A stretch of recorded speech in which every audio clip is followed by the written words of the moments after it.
Mr. Hessian is a yes. The meeting is open. I want to welcome everyone to tonight's meeting of the Rockland Sewer Commissioners. This meeting is being broadcast live on YouTube as well as tape recorded for a playback later. Let's get right into the agenda. We don't have minutes yet, do we, for the last meeting? No. Okay, so we'll table that for the next one. Robin, how about abatements? I do have an abatement request. This is for 1730, 12 Hawthorne Street, Stephen Mahoney. What He street had a is that leak. again, please? What was that? What street is that, please? Hawthorne Street. Oh, Hawthorne, okay. Yeah, I think it's in Leisure Woods. Yeah.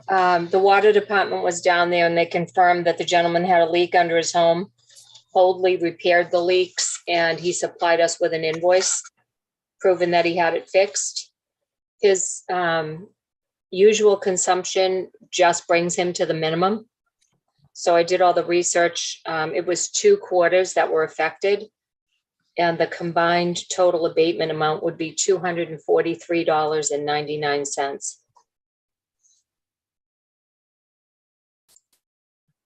I make a motion that we grant that abatement for $243.99. I'll second. Hawthorne Street. Do I have a second? Yes. All in favor, Mr. DeRoss, Yes. Ms. Valley, Yes. and Mr. Hessian's a yes. That is unanimous. Thank you. Okay, that it? That's it for abatements. Yes. Drain layers applications? I actually have a couple, but they weren't completed, so I'm going to hold off until the next meeting. Okay, you want to mention anything, Robin, about the new ones, the new applications going out, or? So I typically at this time of year, I send out the drain layer applications to everyone who was licensed the previous year so that they can fill them out and get them in so that they're ready if a job comes up next year. A lot of drain layers take advantage of it, and there are a few that wait until they actually have a job.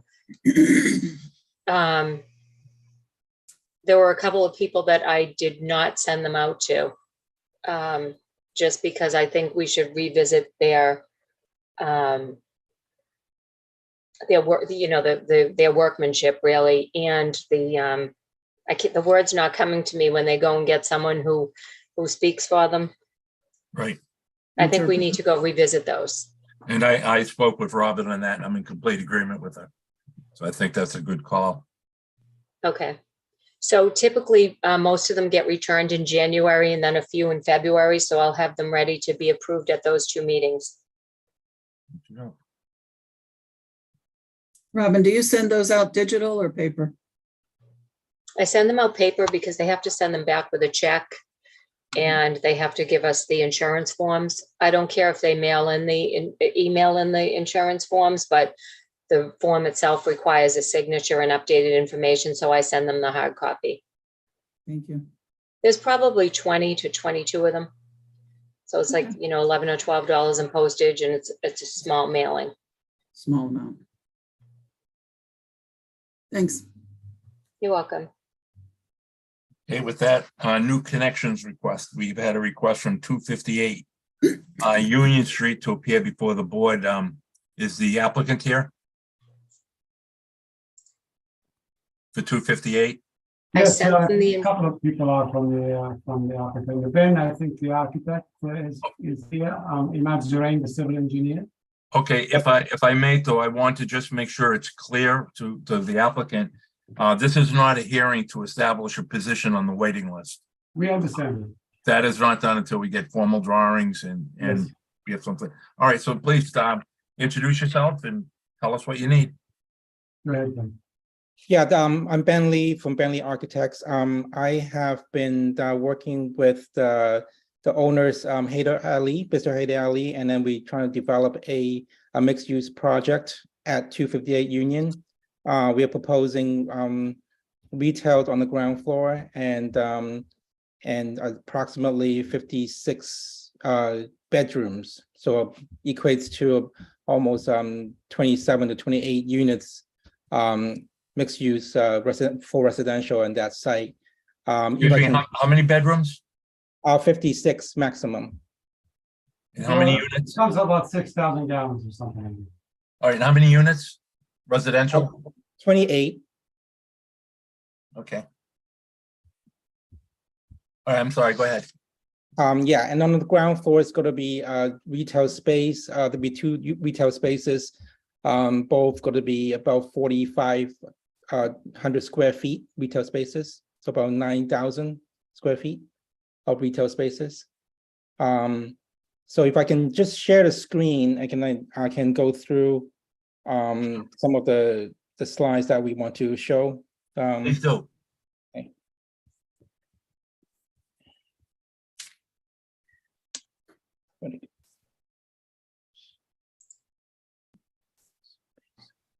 Or maybe I have to grant you share screen, I don't know. Yes. I think you do. How would I do that? I can't remember. There is a button Oh, wait a somewhere minute. though. Is it Okay, at no, the I got top? multiple people. Okay, try it again, Ben. So, one second.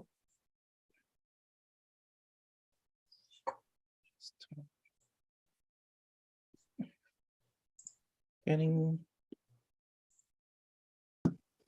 It's a green button on the bottom of the screen, Chuck. It says share screen right in the middle. Yep, I hit it. Just give me one second. I got it up, Robin, but I don't know how to. No, I got it. Give me one second.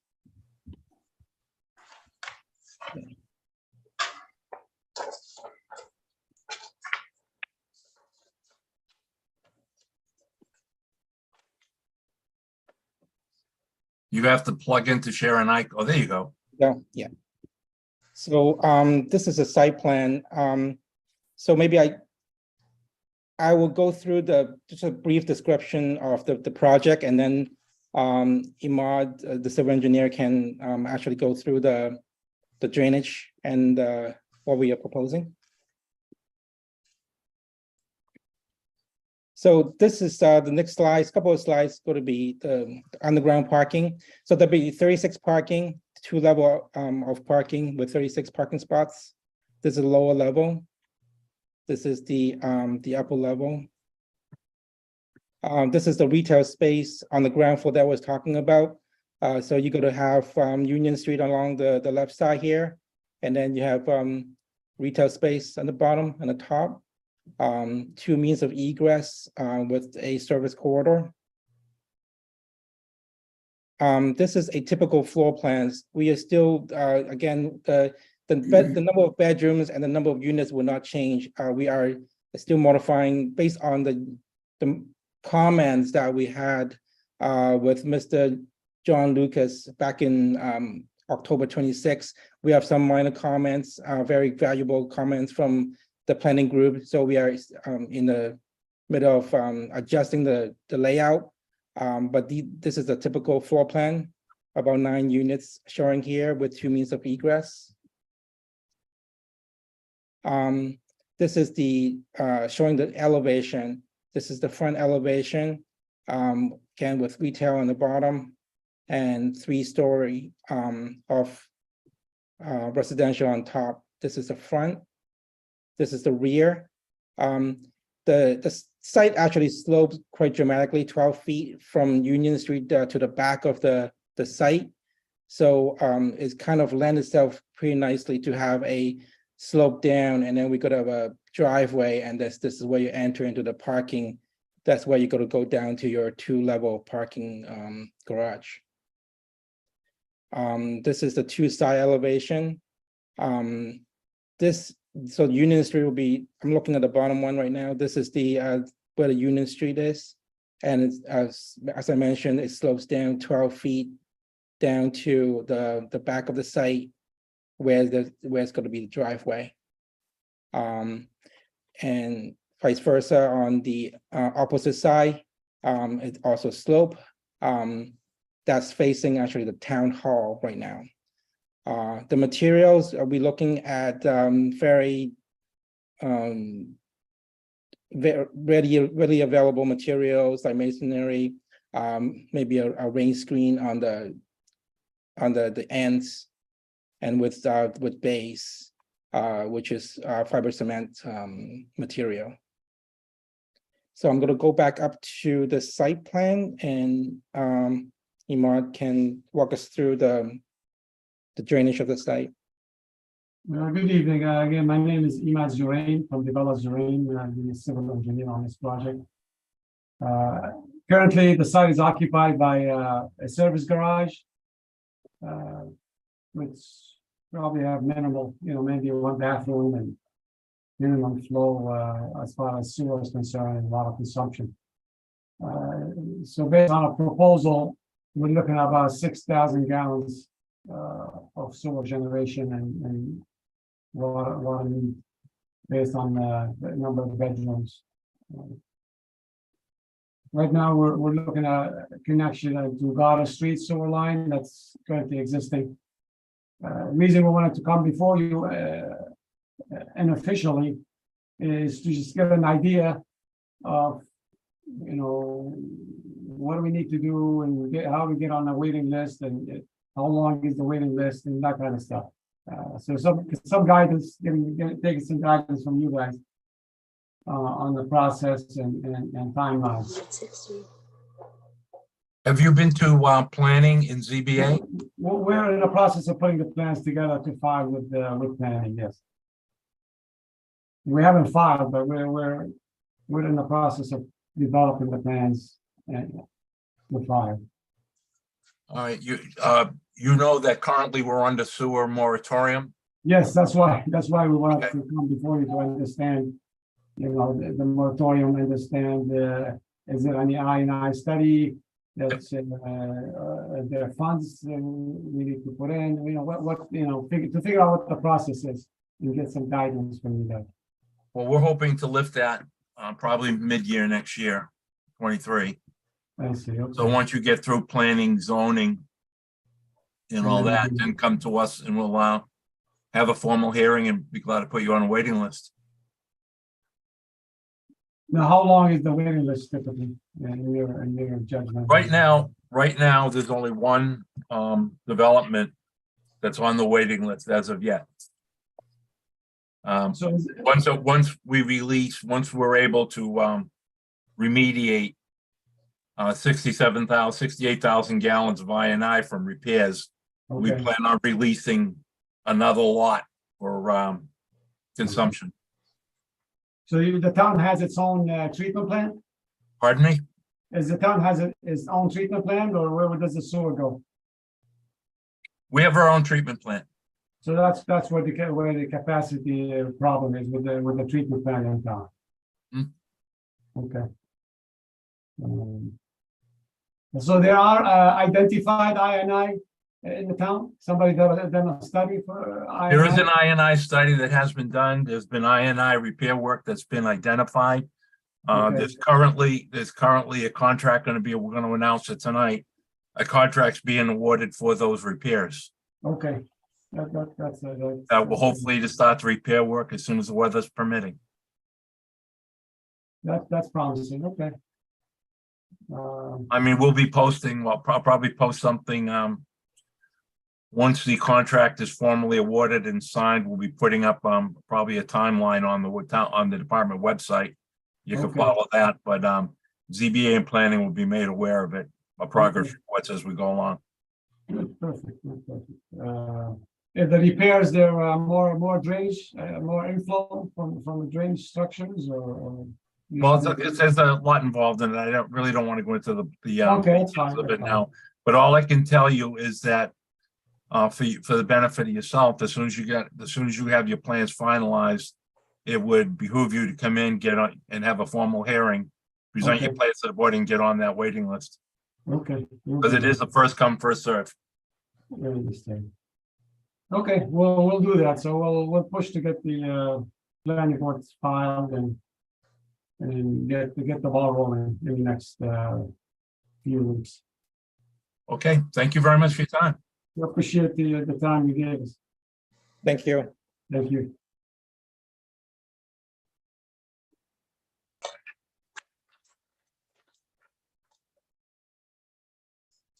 With that, I'd like to go into, does any questions for the gentleman before he leaves? No, I'm okay. Thank you so much for your time. Okay, thank you. Continuation of old business for the previous meeting. I'm gonna go to my notes. I had asked everyone to, the vendors, to give me a project update. John Iott from Veolia just sent me his, but I didn't really have time to go through it, so I'm gonna go through my notes. Weston Sampson, I'll go with right down the line. The I&I control plan has been delivered and submitted to Mass DEP on the 13th of this month, the other day. Dan, Sherry, have you had a chance to look at that I&I control plan? Not really. Sherry? Okay, because what I want to do is I want to probably then at the next working session, I'm going to make a motion to accept the I&I control plan, but I don't want to do that till after you look at it. It has been submitted to Mass DEP. And once we vote to approve that, I want to put it up on the department website for public consumption. The sewer rate study, they were awaiting documents from Town Hall, the accounting department, but those documents have been forwarded. They needed the actual revenues from FY22. They needed the balance sheet and a FY23 capital budget outlay. Additional questions were included in another email to the town. The draft deliverable for the rate study is late January, early February. We'll get into that a little longer. And that's if all the information from accounting is processed in a timely manner. Now the biggie, the sewer rehab project for the I&I work for our EPA submittal in the infamous 67,500 gallons, so we get back on the revenue track. We received 2 bids. One was from National Water Main for the sum of $48,126. And the other one was from Green Mountain. What is their last name?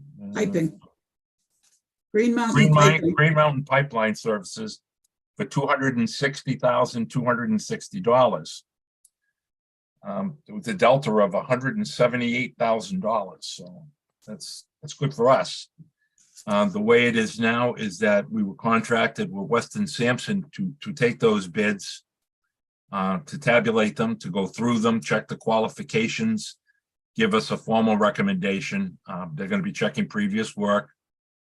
We should have all that paperwork back in 2 weeks. The board has copies as well as Town Hall of those bids. And Green Mountain is the apparent low bidder. So like I said, the next step is to tabulate the bids, review an analysis of the results. And they'll make a recommendation to the board for the contract and issue a notice of intent to award. And then they'll prepare the formal contract documents for execution by the board and the town. So that's where that stands. Do I have to make a motion, anything of that? No. I'm checking my own notes, so. Check pending senior moments. Pending contracts with Weston Sampson. We have a sewer system rehab project. Now that is, once this contract is awarded to the contractor for the repair work, Weston Sampson prepared the bid, the specs. So it just made sense for them to go to follow up with the bidder to make sure, the contractor to make sure the work is done to their bids, done to their spec, and to make sure everything is copacetic with the warranty work for us. That we did not put on the ARPA funding because it would have had to gone out to bid, and the board felt that where Weston Sampson prepared that spec, it's under 50 grand, let them run with it. That contract was for $49,000. That'll be coming out of I&I funds.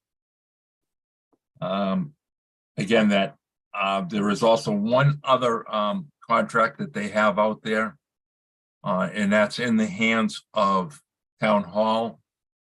It has to go out to bid for ARPA funding. And that's for the year one annual INI maintenance award.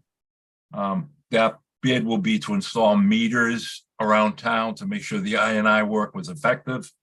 And it did indeed remove what we're saying to do. And it's also going to pan in good to the CWMP and our May submittal. Excuse me one moment. So that's where they Wright Pierce. They're on phase 2 of the CWMP, which is a comprehensive wastewater management plan. That's in phase 2, and we should see the draft of that next week or the following week. Now, what that does is CWMP, it's part of the big overview.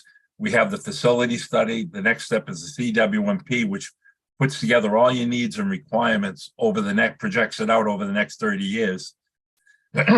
Does a quick rate survey, but we'll also have a rate survey, so we'll have a good solid handle on how our rate structure should be over the next 30 years. That's something that was never done.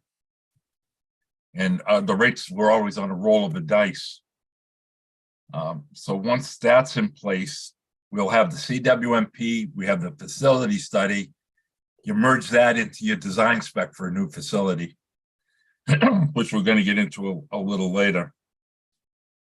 The next up on discussion with Wright Pierce, Rick and I will be participating in a conference call tomorrow with Wright Pierce on a tertiary phosphorus system. I'll touch base with that a little later on what we've come up with. But tomorrow, Rick, so you know, I think you saw my email, what I want to do for the people who are not going to be participating, bear with me 1 second.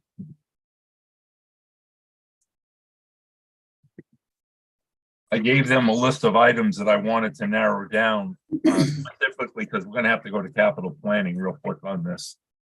And we are under a timeline. So I'm going to be going over such things as, do we need a pilot testing? There were 2 recommendations that were made, things of that nature. But what the main thing I want to do tomorrow is I don't want any longer to go through, yeah, we can do this, we can do that. I want ballpark dates. When I say ballpark, I want to pin dates down to when we are going to have certain things achieved so we can have a bullet list that we can follow. So if we're slipping, we can notify the appropriate parties. We'll be doing that tomorrow. Can I ask a question? Sure. How long is that timeline projection going to be? For 5 years, 10 years? the CWMP? Yeah, the meeting tomorrow where you're going to talk about. Tomorrow we're looking at the coming up with a game plan for a system design program for the full system. We're going to have to have a discussion on how this phosphorus system, how we should approach it. Should we do that first, or just come up with the whole ball of wax, design the system, and then go for the phosphorus? My experience, and I think Weston Wright Pierce agreed, that in a project like this, if you're going for a full-blown facility like we're going to have to do, if you piecemeal one part of it and then trying to fit the rest around that, it's going to end up being a hell of a lot more money, and you're going to find a lot more wasted effort. And I participated in a couple of projects. One, they tried to do that and it just blew up in their face. It ended up, they had a cost override of, I think, about almost 30%. And we're looking at some significant dollars, and Rockland doesn't have it. So that's one of the things I want to address with them. I want to pick their brain on their experience. I don't want to go solely on mine. And once we get their recommendation, you can bet your bottom line I'm going to be bouncing it off a couple other engineering firms. Question. So with that is Rick Pierce. Question. Shoot. Did we receive any report of any kind of alternatives or what our options are? I'm going to be getting into that a little later. Okay. Right now, Wilkinson. Rick, I'm going to go through quickly. If you want to jump in, I would really appreciate it. Rick and I met with Wilkinson, what was it, Monday? Yeah, it was Monday. Last Friday. Last Friday. Okay. Hey, I was close, right? I was in December. All right. We met with them because this digester boiler has dragged out way longer than it should have. It should have been completed September 22nd, and it would have saved us from renting a boiler. And we'll address that later. But the boiler is covered by ARPA funds, grant fund. They have, Rick, and you correct me if I'm wrong, because I think I heard they'll be up and have that boiler running by December 23rd. That's what they're saying. Okay, that's all I wanted them to do is commit to me. The next step after that is the in the digester boiler work, we found out that the piping was no good, and the piping had to be completely replaced. We had to go through for a design spec on that. Excuse me, I'm fighting a cold and I'm getting hot in mouth. We have a design spec. We're going to try to finalize that next Tuesday at a meeting with Hallam. The next steps after that would be prepared a bid scope to go out, because that'll be covered by ARPA funds, and that has to go out for competitive bidding. Now, if I had to give you a ballpark price, that the bid will probably be awarded mid-February. And I'm going to give them a project deadline of July 2023. The next on the list is environmental partners. And that's for the IPP, and they have IPP program, industrial pretreatment program. They have a final draft ready for review by the 20. They're also on the 23rd. And who is this one from? That's them. Is that Weston and Sampson again? The No, IPP? that is Hallam. Hallam's doing the IPP? No, excuse me. Partners. Environmental Partners is doing the Oh, thank you. doing the IPP. That we should have the final draft of the town review by, according to their notes, 12/23. We're going to be getting a lot of Christmas presents next week. I mentioned that about that. Do you have any questions on open projects? Sherry, do you want to add anything? So it's my understanding the effluent meter project is complete. Yes, Very good. I'll be going into that one later on too. That's great. The effluent project is complete. That is tomorrow before, so everybody understands that. We report our monthly flow, and we were doing it on the inflow side where it comes into the plant. I think it was part of the NIPD's permit, Rick, That is correct. that we changed that. We had to monitor it on the discharge out by French's Stream. That was installed, completed, and it's up and running. One of the benefits of that is that it should improve our numbers, because some of that liquid evaporates, and maybe that'll make our capacity look a little bit better. Yeah, except after tonight's rainstorm. But anyway, that's where that is. Now the next biggie is, unfortunately, our main backup generator, which had a birthday in 1962. It was refurbished a little bit in 70 something. So it's really, in all intents and purposes, 45 years old. It died, and it's beyond repair. Those parts were just accessible. They just don't make them anymore. I had went back to Mr. Lapp back in October to inform him of such, and that there was a potential for a generator out there that Rick had found complete, would satisfy our needs, that was already built, ready to be shipped, and the customer backed out. And if we could get our hands on that, we'd be saving pretty close to $100,000, if not a little more. Rick notified me back around the 26th, 27th of November that the vendor who was trying to repair it told us to give it a mercy killing because they couldn't get a water pump off. Subsequently did get it off without cracking it, but it turned out that it also needed a new engine, new seals, and it's just not worth it. Currently, we're renting a unit because you have to have one by law. And that's costing us $10,000 a month, which I'll get into a little later also about expenses. So that was on the 26th. I notified Mr. Lapp on the 29th, and he said our options were basically the same, that we had to go out to bid, yada, yada.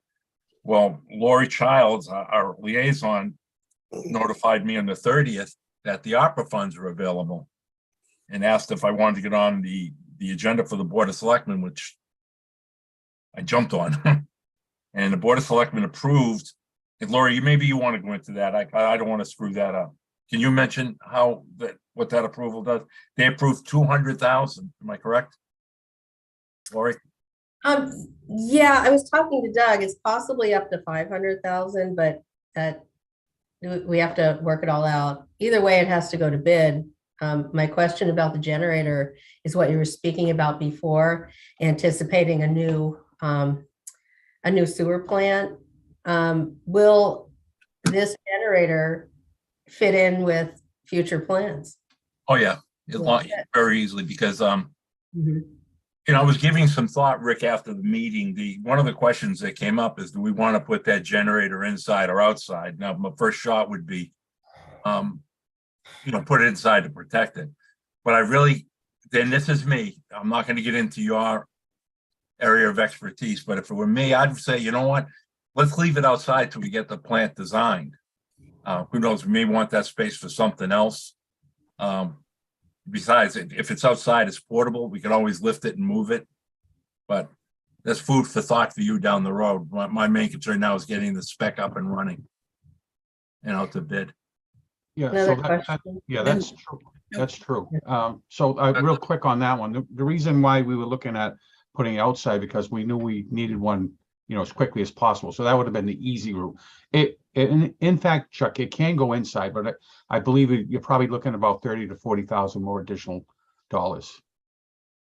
So again, when we get to that point and we look at the monies and, when the bids go out and bids come back in, then we can make that decision.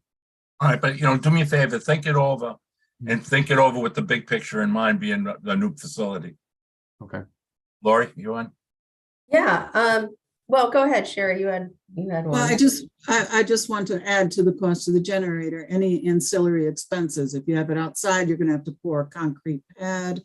If you put it inside, you're gonna have to build or make arrangements for that. So in order to submit to ARPA, we're gonna need a whole big picture of all costs associated.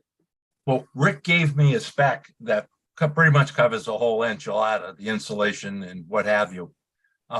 I'm going to prepare the bid scope up to the point where it gets into legalese mumbo jumbo. Then I'll send it down to Chris Kenny to add that. I don't want to say garbage, but that verbiage. But I'll be preparing that with Rick. So, Super. but whatever we do, and this is to everyone involved in this, not just this way with the sewer commission, now and in the long term, what we've got to, or what you have to do is keep in mind that we're going to be constructing basically a new facility. So everything has a reaction. So you got to keep that in mind of what we do, especially if we have another catastrophic failure, say with the clarifiers. That is the one that'll be the big kicker. What do we do? So we got to always keep that in mind. It's a balancing act between making the necessary repairs now and making it functional in the future. Right, but you don't want to get lulled into complacency and wait till things die. No. It's just too costly. And again, we're under a consent order. Excuses aren't going to fly. So. Have you considered a portable generator? No, we could have a portable, but if you put eyes on them, you can still move them around. That's considered portable. This is a big unit. It's the one that we have is not as big as we had, but we can move it around. It doesn't have to be stationary. But again, the way it is, we can move it as we configure this plant.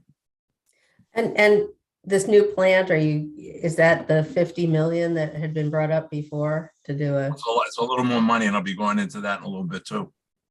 Okay. Any ideas for funding? Yeah, I'll be giving that later on. I just want to follow my own notes. Very good. That's it. Confused. Okay. We did the IPP. Okay, the IPP repair. Okay, as I said, the bids are received. Contract should go out in late January. And the goal is to start work, weather permitting, in March. It's going to be going for the 120,000 gallons. But as soon as we get cracked that 67,000 mark, I want to start looking at bringing in some revenue here. And I think the one thing that's on the board's mind is would we set our working marching orders for our next working sessions is going to be the fee structure and the moratorium, modifying the moratorium to fit the order. We weren't dragging our feet. We were also focused. There was a lot of work that went into that EPA submittal, a lot of work, and we knew it was going to be very time consuming where it was the first one.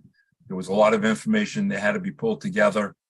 A lot of thinking down the road, how we're going to tie this in some kind of orderly fashion. And the way we finally decided to do it is construct it in almost like a plug and play. We started with a base format. So as we continue with our progress to satisfying our needs, we just plug that into the report, and the others should be, I don't want to say they're going to be easy, but they shouldn't be as drawn out as this one did. This one took a good, I'd say 2 months to pull together. And, with that, I want to thank Rick, Robin, and Sherry and Dan, because, and John Ayat, because it was a lot of work. And I want to thank you very much for all the help you gave us, each of you.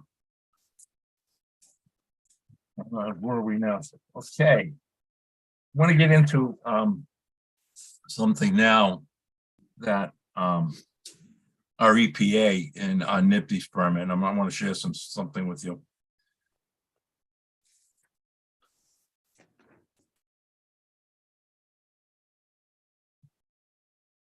Can everyone see that? Yes. Okay, we received our new permit. It became effective January 28th of this year. It's a NIPD's EPA permit. It was modified somewhat by the Mass DEP, but it's still, we're under the EPA guidelines. Rick, do you want to say something to that addendum you received? How it affected the NIPD's? Yes, so the NIPD's, like you said, it technically became effective on February 1st of 2022. EPA and DEP have been working where they've been wanting to separate the two permits. EPA really doesn't want to get involved in issuing permits any longer in the state of Massachusetts. So I believe it was sometime in the summer, Mass DEP categorized different, based on the flow. And so the Rockland facility will be issued, and I'm not exactly sure how long, a Massachusetts, it's a Massachusetts medium wastewater general permit. Back on actually the 1st of this month, I submitted the necessary paperwork on behalf of the town for this permit. Once it's approved by the Mass DEP, it will supersede this EPA's NIPD's permit from February of 2022. The biggest differences, they're very similar. I think the biggest difference is a lot of the sampling has been relaxed.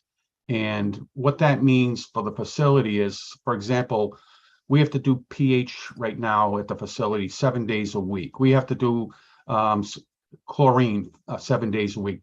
What the Mass DEP is, they've relaxed it to 5 days a week. So that's actually going to help it's going to help me at the facility. My goal is to remove one of my operators off the weekend and put him back on a Monday through Friday shift.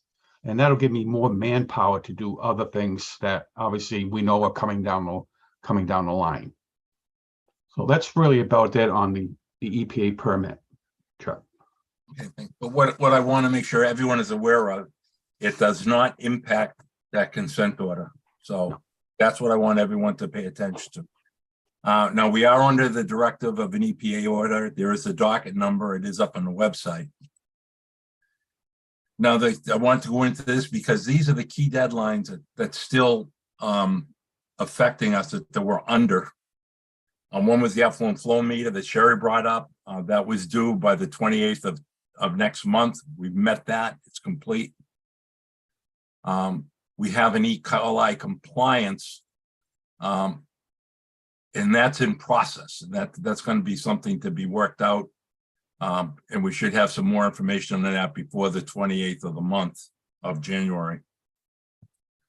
Some of our other stricter permits. Now, every one of these I'm putting up, ladies and gentlemen, remember, cost money that we didn't anticipate. Okay, we didn't know until we got hit with this order what it would be. So these are some of the ancillary costs that have come up due to that non-compliance. One is we have to install an alarm system for chlorination and dechlorination. They haven't specified a deadline for that, but it has to be in place before 2026. That's a work in progress. PFAS compounds. Everyone is going to have to do comply with this one. There's a deadline of the January 28th of 24, or it could be sooner if EPA comes up with a multi-lab validated testing method, which they don't have as of yet. And quite honestly, I don't think they're going to have one by 2024. The collection system mapping is well in process. We were ahead of the game on that one. And one of the good things about this mapping system that I want to get into will be, this mapping system is in layers. You have sewer, water, gas, what have you, all different layers on it. One of the other layers we're going to be adding is I&I repair work.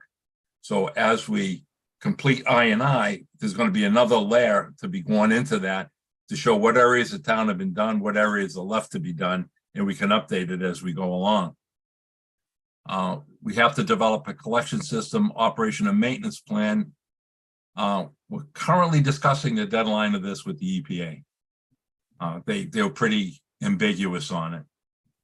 The collection system annual reporting, the facility operating reporting are all things that came down due to the non-compliance that we're going to have to, like, for example, we have one that's going to be yearly, one that's going to be semi-annually, and I think there's going to be one I think there is one for quarterly. Now, every one of these that I wanted to put up are going to have additional costs with it we didn't plan on. The biggest one, and this is the one where everyone has got to pay attention to, is the total phosphorus compliance. This is just not something Rockland has to do. Every wastewater facility in the country has to do it, and they're under deadlines. Our deadlines will be more under a microscope because of the non-compliance. And I want you to look at the detail on this. It says with 12 months of the effective date of the permit, the permittee shall submit to the EPA and Mass DEP a status report evaluating the potential treatment processes to achieve the new limits of 0.10 micrograms per liter. Now that's what we have been doing. We've been treating phosphorus with the chemicals, ferric, and ferric oxide is just a nasty. It's costly. It generates more sludge. It's more corrosive to the equipment. That initial report is complete. Veolia submitted us their report, and it's part of the conversation I'm going to be having with Wright Pierce tomorrow.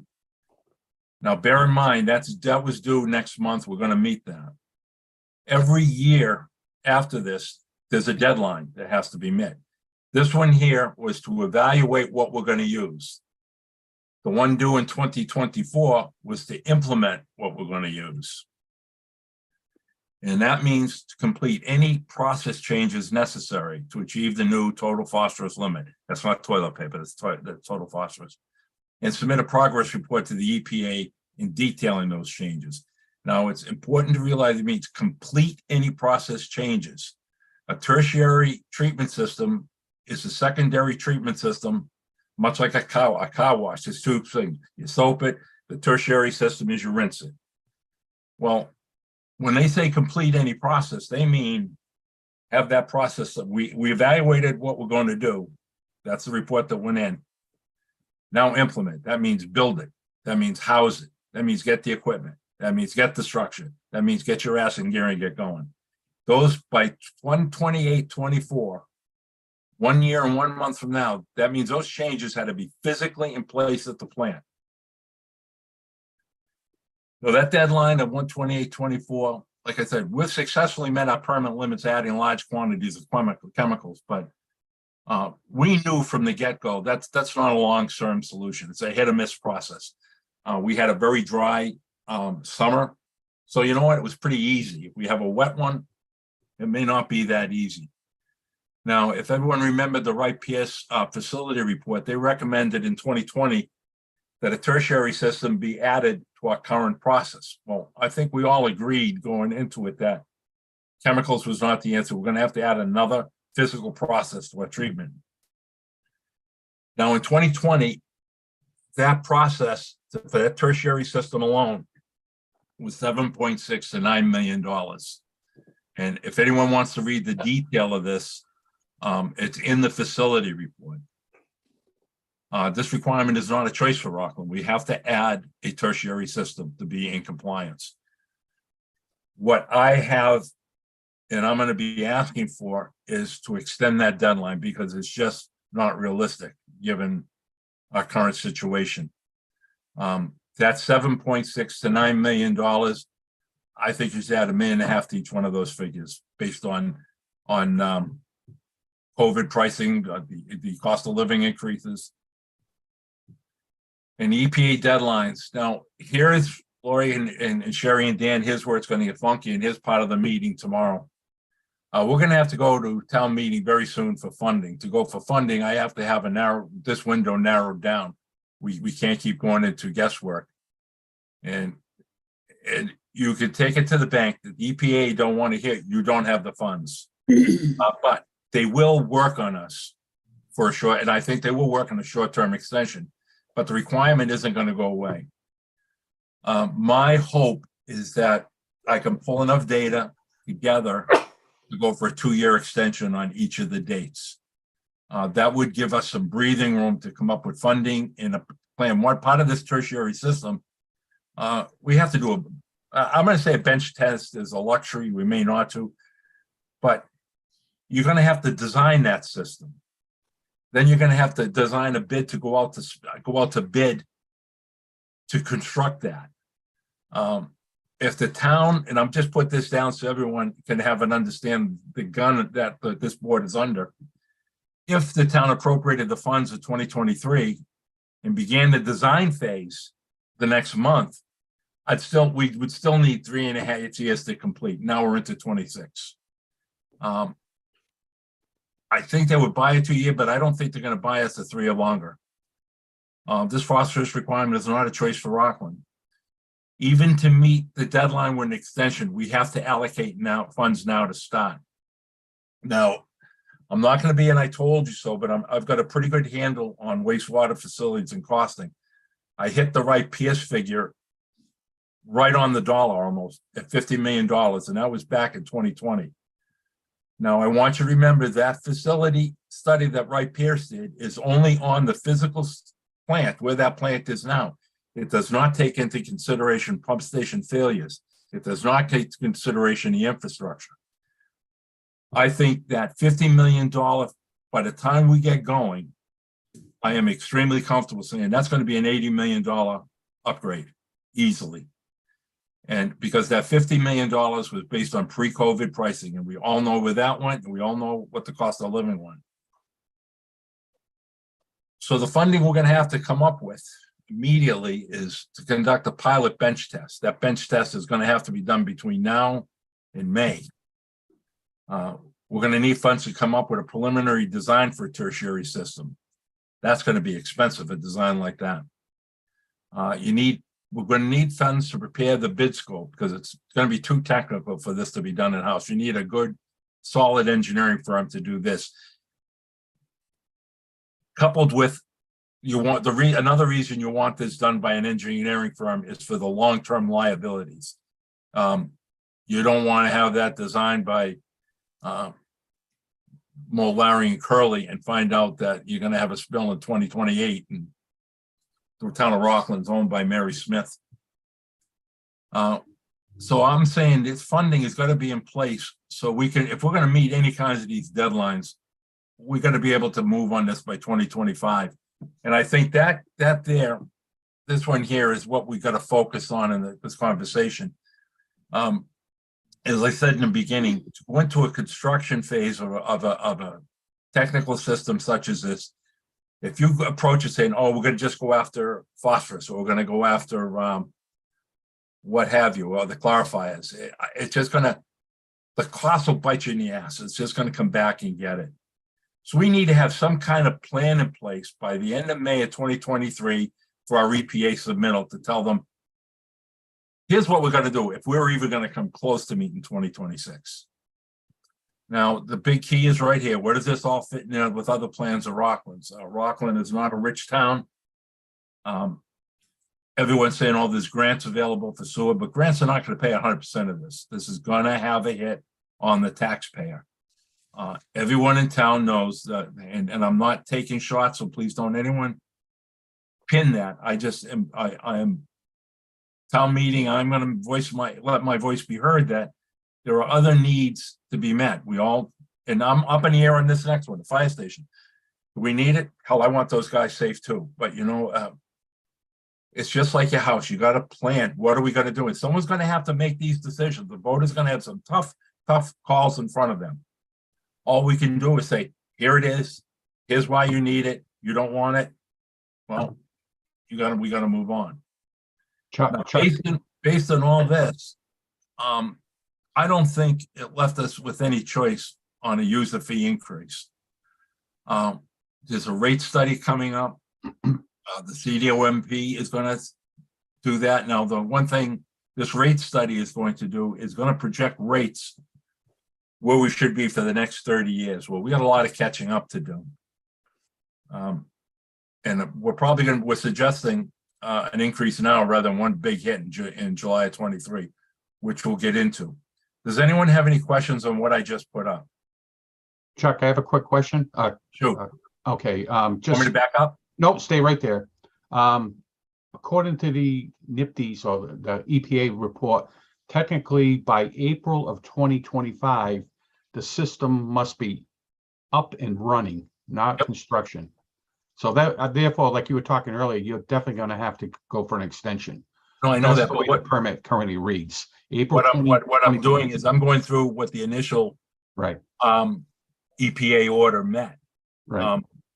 And I know, and you know, we cannot meet those deadlines. No, It's absolutely not. not only physically impossible, it's financially impossible. But to even come close to 2026, Rick, we have to have a financial commitment to make this happen. I mean, we don't have a choice.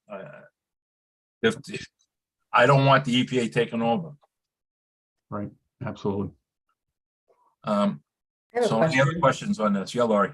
Yeah, do you have any movement forward on a superintendent? No, and someone keeps mentioning the superintendent.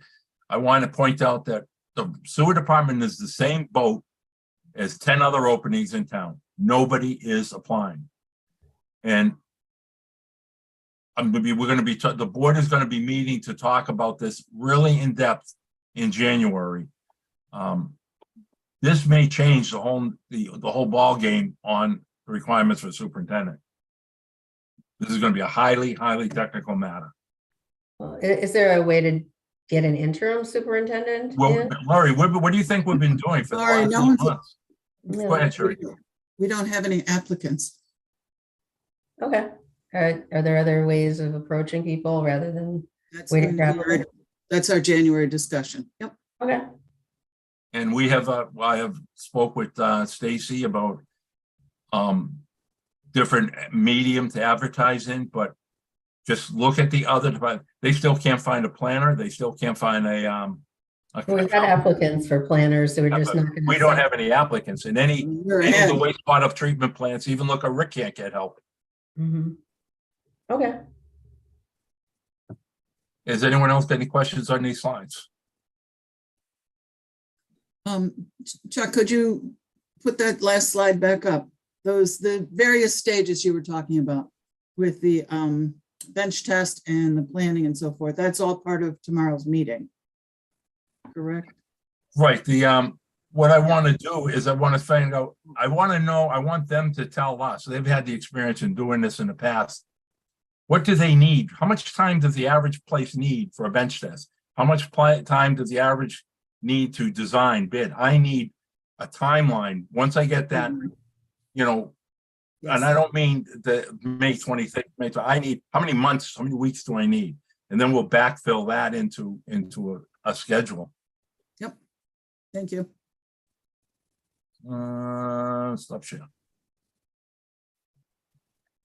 Okay, with that, I led into the ugliness on the rate share. Excuse me, Chuck. Yeah. Can you share that document with me that you just had up? Can you email that over I'm to going me? to. I've got together a whole package I'm going to put together for you. All right, thank you. Where was the other one? Goodies. Okay.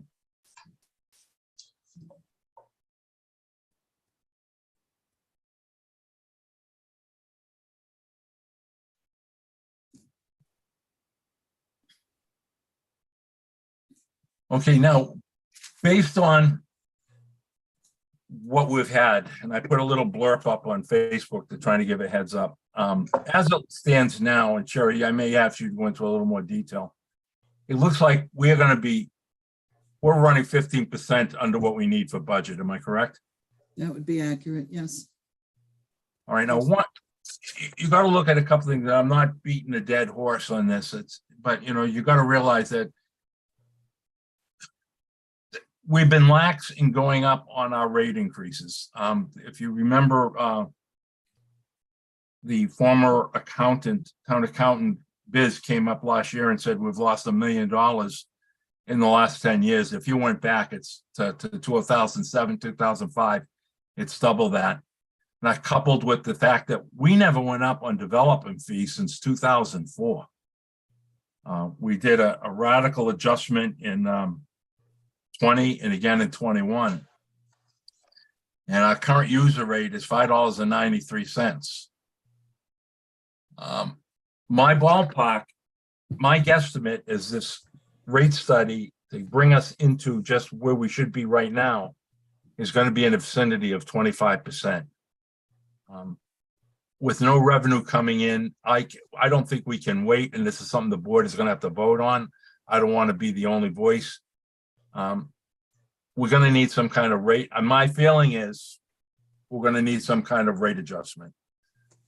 What I looked at is the different percentages here.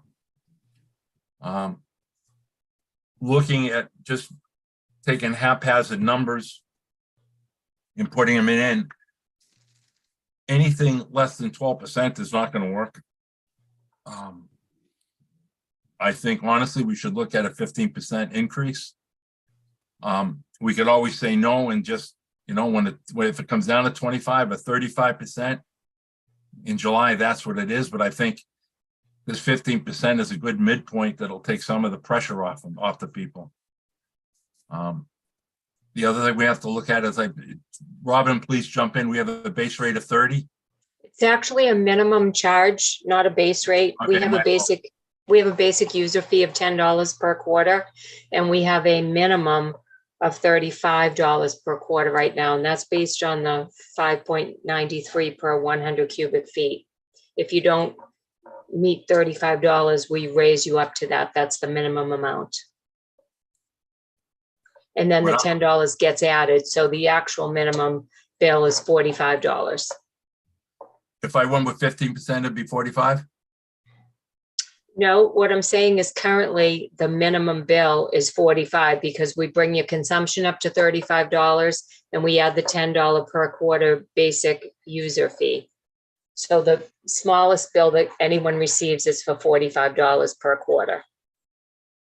I think what you're trying to say is that base rate that you have there should be the minimum, and you're saying raise the minimum to 40. That's what yes. Okay. And then we add the $10. So the new minimum lowest bill would be $50 versus the 45 that we currently have. That's what I was trying to say. I called it a base rate. This one here, I will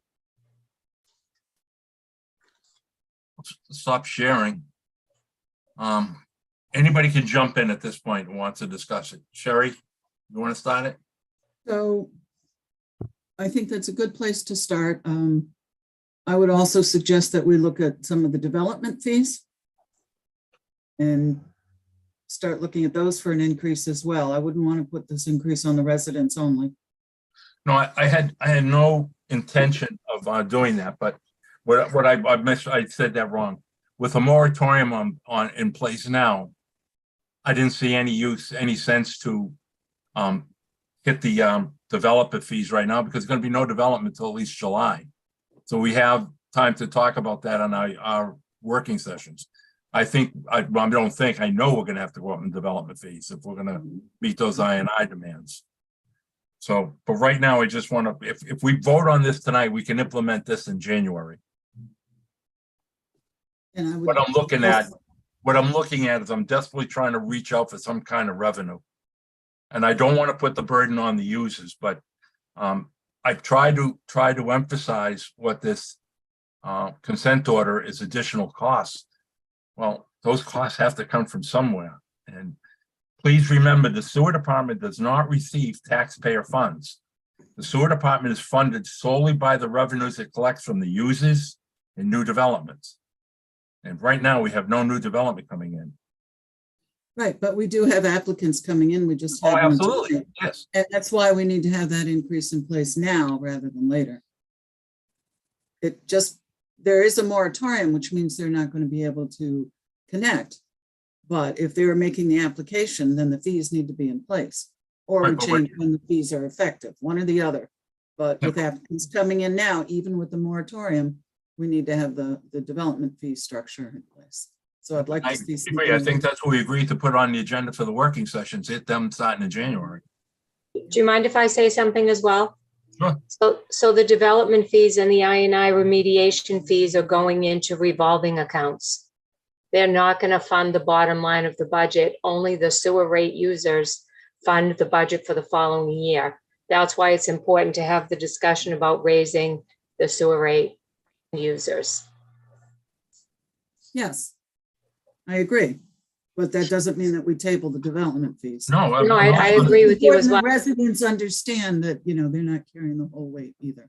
No, I do want to focus on them, but like I said, we can't eat the whole elephant. But gag, we can't do it. And I agree with Robin that to get money in to start funding our budget needs, we got to do something. You can fund next year's budget with the development fees is what I was trying to say. They need to be raised. We need to revisit them and see how we spend them as well, because we haven't taken into consideration engineering costs to quantify the I&I remediation. So we have to look at the I&I remediation fee and the development fee for the engineering and remediation. And those fees are actually separate from end user rate fees, which support the budget for the sewer department. So they're all important, but they all function separately. Yes. But I was also coming up with a new fee proposal that up in the long run, in what I was going to do on top of development, create an engineering fee, but for things of that nature. But these are things we have to talk about at the next working sessions. Right. Let's face it, we were so focused on that November report that we didn't have much time to discuss anything else. Because we previously had a bottom line budget, which we still do, but we've culled out the fee for development into that revolving, it doesn't fund our bottom line budget anymore. So that's important to recognize when you're talking about these figures. Yes, the residential user fees support all the operational expenses of the department. Right. And the development fees and I&I fees go toward the bigger projects that are outside of the operational. Right, and they're sporadic, so it's hard to build the budget based on those fees, especially if they don't actually feed into it. Oh, yeah, absolutely. So unless anybody else have anything to say on this, please, I'm be listening to all takers. Like I said, I could not get anything to even come close And even 15% isn't gonna work it out. How about commercial fees? Huh? Commercial fees like the hotels and stuff like that. Well, they're users. Maybe we could adjust that as well. That's for a further discussion, Dan. What we need to do is something right now. So can I say one more thing that's on my mind? If we need 15% increase for an annual budget, we're really only looking at 6 months if you put in the 15, so it's not gonna give you a full year of 15% to get you where you need to be. You only get 6 months to work with if we implemented the price increase on January 1st. That's something else to keep in mind. No, I realize that, but it's better than nothing. No, I'm not disagreeing with you. I'm just saying be cognizant of that. And No, is it's the just- 25% part of the rate study that's yet to come? Is that what you're waiting for? That's coming in the end of, we should have the draft, as I said, end Right, of January 1st of February. And also the rate study is going to be reviewed in that CWMP. right. So in deciding now, I mean, what if ultimately it's like 60% increase? Well, that's just it, but it may be, you know what? Worst case scenario, it could be, but I know my budget, I don't want to be hit with a 60% increase, which I is why I'd rather understand do that. something right now. Right, so 15%, just my opinion, seems a little low Well, to anticipate future. but you know what, the thing is too, Lori, we don't know. It could come in at 25% because remember, this increase is going to be spread out over 30 years. Mhm, We just hit people last year with the rate increase that okay, more of a big, and I just think on top of, and look, the way I'm looking at it is that Rockland taxpayers already taken it bad on the chin. They can't afford it. I mean, I'm sure to see some of the seniors are not going to be able to afford this 15%. Mr. But I think Chairman, it's the bottoms. I think it's a good starting point. I think it's a minimum starting point in my eyes. Go ahead, Jack. I'm sorry. yeah, Mr. Chairman, I'm looking at a recent bill that I had for sewer charges for a quarter. It was $104.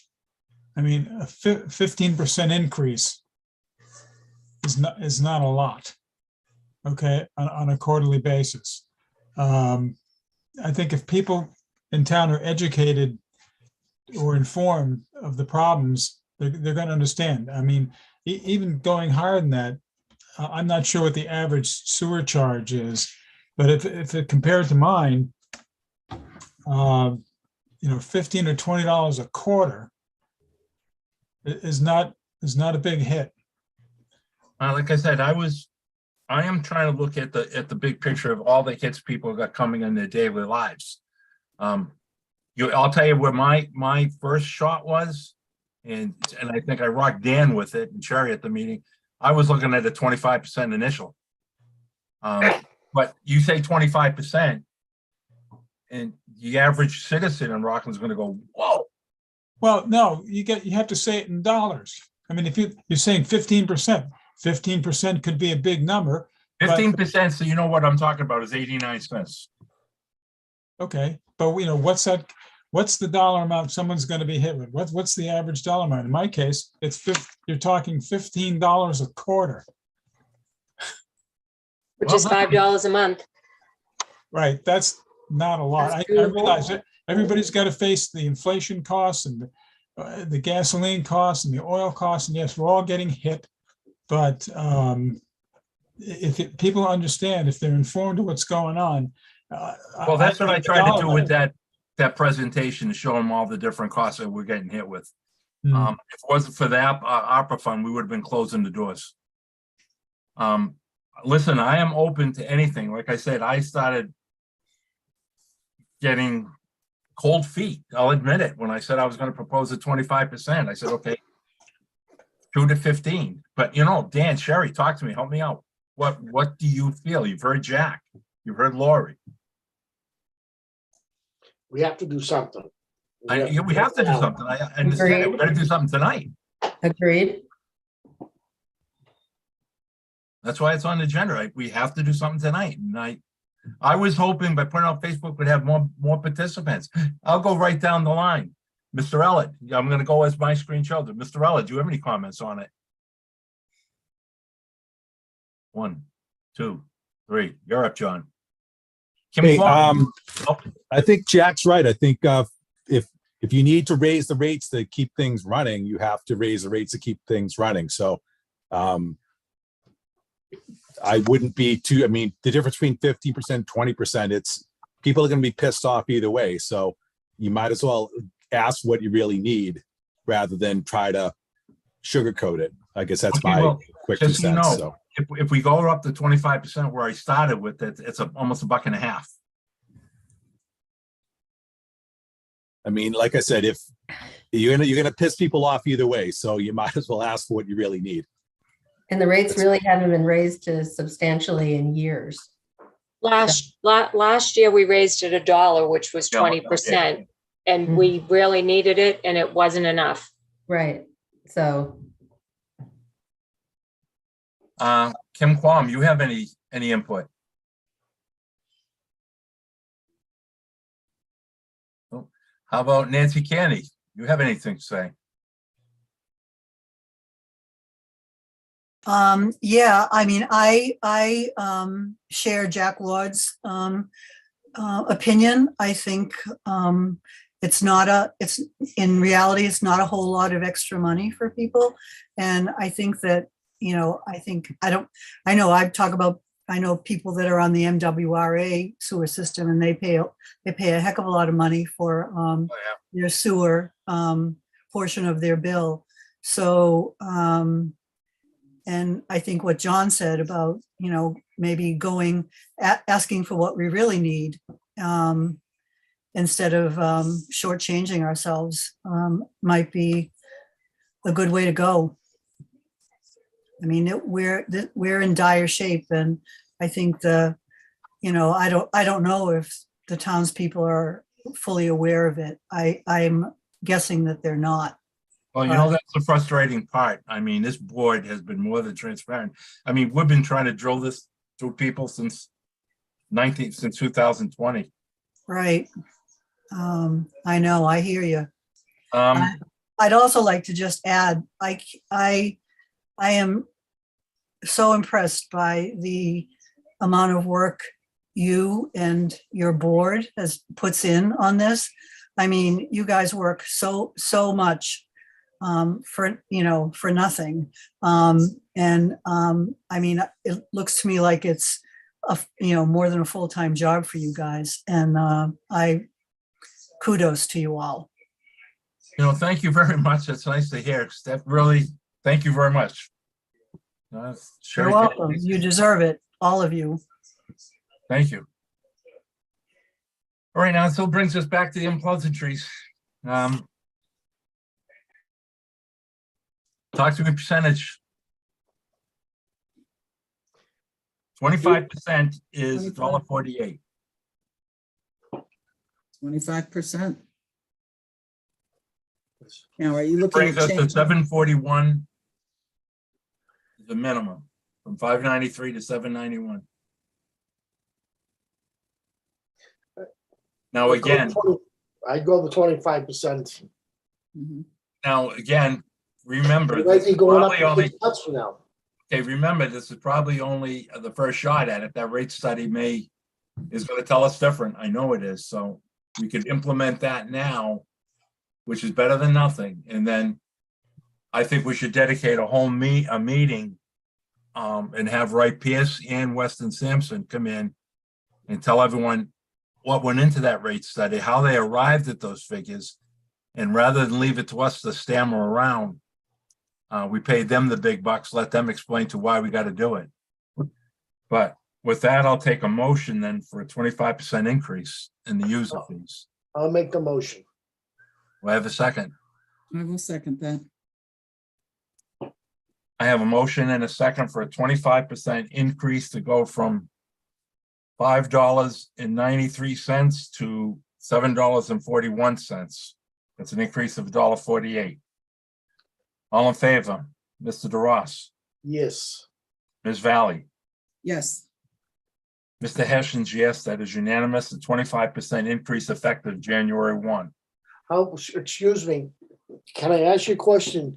Will Abington be charged also? All users are charged the Oh, yeah, same but that- price All per goes users gallon. will be charged? Okay, we'll get into the Abington thing a little later, but. Yeah. Okay, that motion passed. I'm also gonna make a motion that the minimum was up to $40 with a minimum payment of $50. motion. Do I have a second? Can you state that again? 'Cause my bill says it's a $45 minimum. The $45 minimum is the $35 minimum plus the $10 per quarter. What Chuck is suggesting is raising the 35 to 40, add in the basic user fee, and now the minimum bill will be $50 per quarter.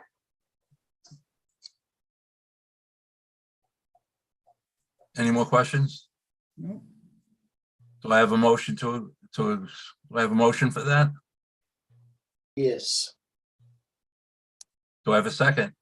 Second, All in favor, Mr. DeRoss, yes.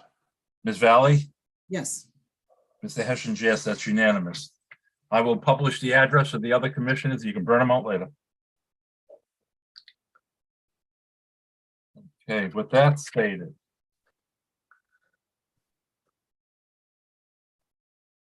Sherry, do you want to go into working sessions of what's been going on and what our game plan is for the next fiscal year? I mean, next calendar year, excuse me. So working sessions, you've pretty much covered. It's a discussion of all these various projects.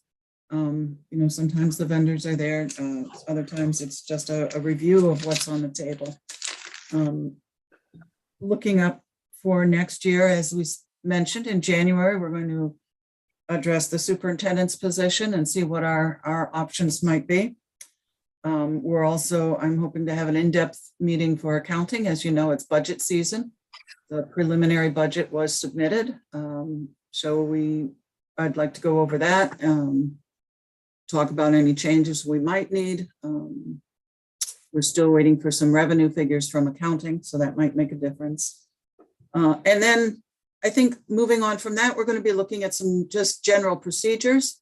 We need to talk about how we're going to move off the moratorium. We currently have sewer ordinances in place.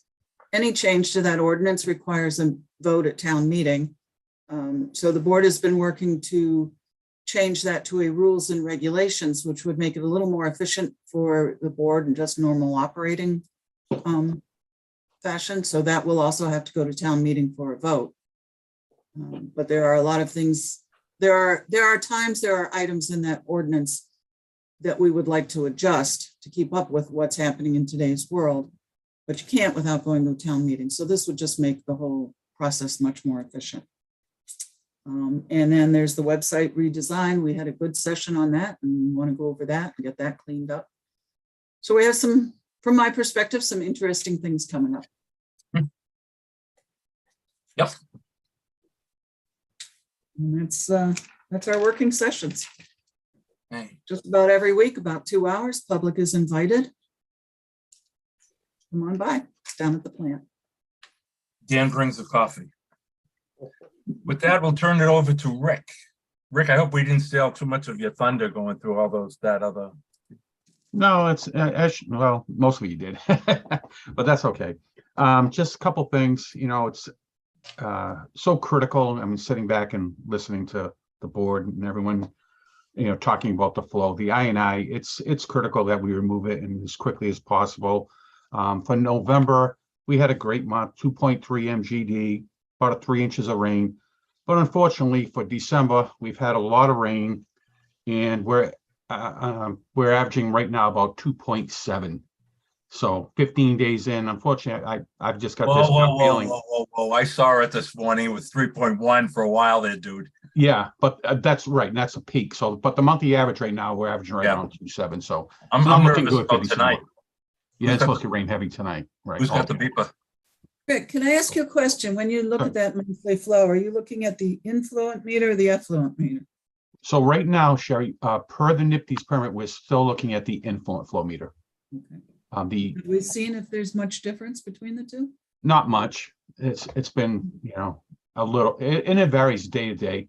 but it's not that much of a difference, unfortunately. Thank you.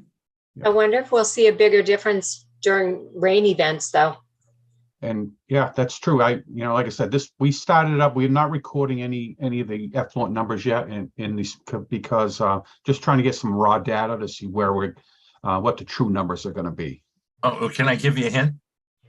Sure. Take the better of the two. Oh, unfortunately, I have to use the new effluent flow meter. So that, like I said, that's the big thing for November. I mean, there were no violations, but like I said, I'm anticipating a one for December with flow. And like I said, we talked about, I appreciate the board, how they've helped, Veolia down at the facility. I'm one of these, I'm always proactive. I believe in, to be proactive rather than reactive. And I've been at the facility for a lot of years.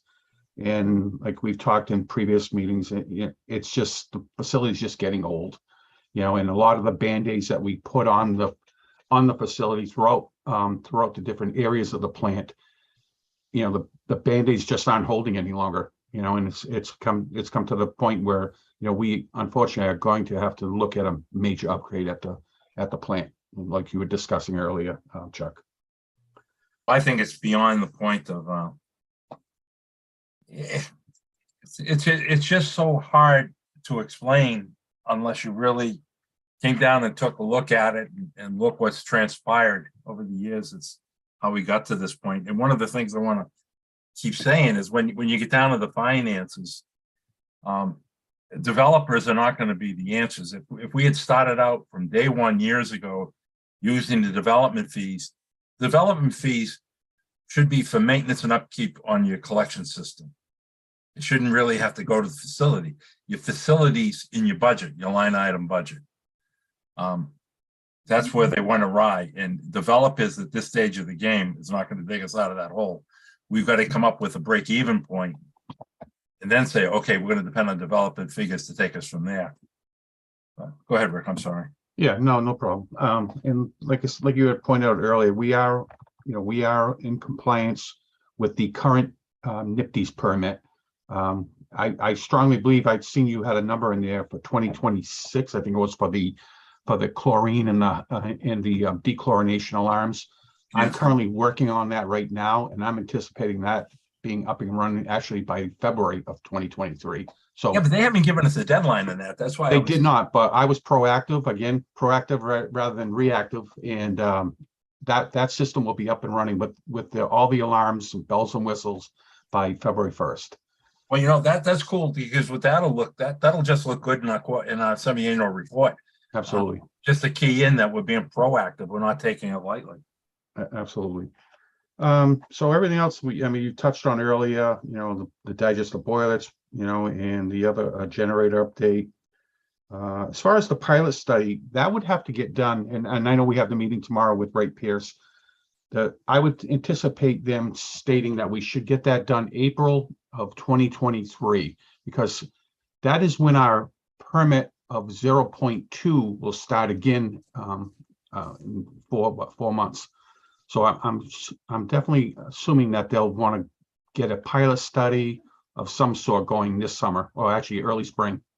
I agree with you, because what people have to realize, and for those of you who don't know, we've mentioned in the past, phosphorus is a seasonal event. It's That's April, correct. It's April to October, April to November, April to October. Correct. Yeah, April to October. So if we're going to get a jump on this whole thing, again, that's why I'm trying to push Right Pierce tomorrow. Tell us what's involved in this so we can at least get that going for this year. I want to show progress. Right. And I agree with you 100%. So as far as that, like I said, we do have that that meeting tomorrow, and hopefully we'll get a lot of our questions answered tomorher. The only thing else I don't want to let them go until we get some answers, Rick. I want to correct. And staffing. So, like you had said earlier about the superintendent's position, it's been difficult. I mean, I don't know if it's the COVID, I don't know what it is, trying to get operators, but I had an operator accept an offer letter, then he resigned. He found out got another position at another facility. I just recently, I believe it was last week, last week, another potential candidate signed an offer letter. So I'm keeping my fingers crossed right now, and I am hoping that he will start on January 3rd of 2023, once he gets through the necessary drug tests and background checks. He doesn't currently have a license, does He he? does not. No, you can't find operators today. So we're going the route where it's in our contract. We'll bring them in as an OIT. Yep. And then they have 18 months to get a grade 3M. You know, And Rich, it's work- don't tie your hands. If we have to modify that contract Okay, to make sure we're staffed adequately, I don't think the board would even question that. We'll be more than happy to work with you on that. well, I appreciate that. And like I said, that's really about all I have at the facility. It's, you know, again, How about an open mockouts? facility, but it is running well, other than the flow. You know, it is running well, and we're working. And you know, the guys, you know, my guys do and ladies do an excellent job down there. And I know Laurie's been to the facility before. You know, we work hard down there. We do the best we can for the town. And you know, like I said, my guys, Chuck, you know some of them. Yeah, I can call them right now and they'll be at that facility, you know, so there are a lot of dedicated individuals that work for the town at the wastewater plant. You know, and I say it every month, and you know, people think I'm blowing smoke. I'm not. I've been around wastewater facilities, and I have never been so impressed with a crew as like we have. We have got a damn good crew, damn good leadership, and they know their work. I want to give a special yell out to Gary Morrow, who's been helping us out quite a bit in inspections and markouts. Speaking of markouts, how did we do for November? Did you see any decrease from October? Yeah, so we finally started seeing some decrease in them. Most of them now we're handling during the normal 8-hour shift, unless it's an emergency and it comes in after shift. But we've got a great handle on it now. And that's all I have. Okay. Before I turn it over to the public, again, personally, I want to thank Sherry and Dan from the bottom of my heart for all the hard work you guys have done. I mean, I wish the words existed to express my gratitude. It's just tough. And I think when you both came on, I told you you're in for an education.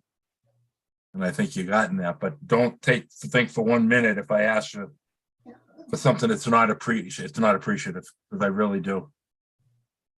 I'm not gonna give you Christmas presents or anything like that because of ethics, but I just want you to know I appreciate it. And Laurie, again, I want to thank you for that opera heads up. You have no idea. We were terrified we were going to have to hit that I&I fund, and I think the numbers are starting to come out. And I think you're starting to get a handle on how bad it is and how much we're reaching here. No, I've understood, and I've been touching base often with Stephen Lynch's office and other offices federally to see what federal infrastructure money is coming down the pipeline. And the first one seems to be 2.7 million. So we are still trying to find out the application process for that so we can make the deadline. Well, if you could, what I'd like you to do is just, you know, keep us in the loop, CC us any correspondence. We're not blindsided, so we know what's out there. So if we do have questions, we can pounce them, because it is going to get very, very busy the next 3 months. I mean, really busy. So with that, the public of Mr. Quam and Mr. Ward, do you have any comments you want to make tonight? Come on, Jack, you got to have at least one. Mary's not here. Hold on. I think Jack just hung up. No. Damn. No, I'd like to just follow up what Nancy Kearney was saying. You know, you as sewer commissioners have a daunting task. The way you know you're dealing with this is commendable. Trying to save the town, literally. I mean, you know, I can't believe the fee structures have been so low for so long, you know, and that the maintenance of the facility and even has been in question for all these years, and then the former town accountant pointing out that the place was operating at a deficit every year for 10 years. So that's really left you folks in a tight spot to try and get this back on track. And I appreciate what you all are doing. We got to get some more information out there to people so they realize that you're doing a great job and you're trying to save the town. So Well, it's a difficult thing to balance. It's, at least me personally, I don't want to come off as blowing my horn. What I'm trying to do is not stir the pot, if you would, but I struggle with how to make people aware of it. I hate using Facebook as a medium, and I think that's what we've been attempting to do with these working sessions, to be more public with it, and hopefully that'll work. But thank you very much. Believe me, you guys have no idea how appreciative we are. It's we've taken some hits, and it's nice to hear the other side of it. With that, I'm going to take a motion to end the meeting. Before I do, I want to wish everyone a Merry Christmas. Again, my thanks to Dan, Sherry, Lori, and Robin. Robin, I wish I could put into words what you've done, but I don't think people would appreciate what you've been going through. We do, believe me. Thank you, Chuck. I And I appreciate thank that. you very, very much. Thank you. With that said, guys, Merry Christmas, and I'll take an emotion in the meeting. Motion, Geez, Dan, that's the most words you've spoken all night. I know. Take a second. Second, All in favor, Mr. DeRoss? Yes, and Merry Christmas to all. Thank you. Ms. Valley? yes. And Mr. Hessian's yes, that's unanimous. Jack, Lori, Robin, thanks for your help on that fee increase. I was struggling with that for 2 months. I mean, it's something I didn't want to do. I've been dragging my feet. But I hope that people realize that. And I think with these reports coming out with the CWMP and the rate study, I think it'll be very clear. And I think maybe that's the time we ask for that media hall and have Wright Pearson, Weston Sampson just go up in the big screen and say, here it is. If you want to squawk, squawk, but here it is why. And hopefully they understand, because they're going to be hit with some big ticket items that we don't have any choice on now. It's here. Ladies and gentlemen, you have a good night, and thank you very much. Thank you. Good night. Good night. Robin, I'm around all day tomorrow if you need me. Go. I'm sorry, Sherry. All right. Robin, you know what? I got to come down anyway tomorrow, so I'll bring you all those handouts rather than email them. All right. Perfect. Thank you. I appreciate that. Should I be using that? Everyone else is gone. You know that form that you put up on the meeting posting? Should I be sending that to you instead, or? No, just send it to me the way that you are, because I've already, Okay. they want us to use that form, but I've already modified it with all of our information that doesn't change. But Oh, no, I mean, no. shame on me for when I captured it, I only captured the first page and Oh, didn't no, even that's not what realize I'm it. saying. I'm just trying to make your life a little easier. I mean, if there's something I could do to do it for you, I'd do it. But I mean, if this is it, I mean, no, I'll give it to you in Word, or you want it in Word or PDF? Word. Okay, done. All right. Have a good evening. You too, kiddo. Thank you. See you later, Fred. How do I shut this off?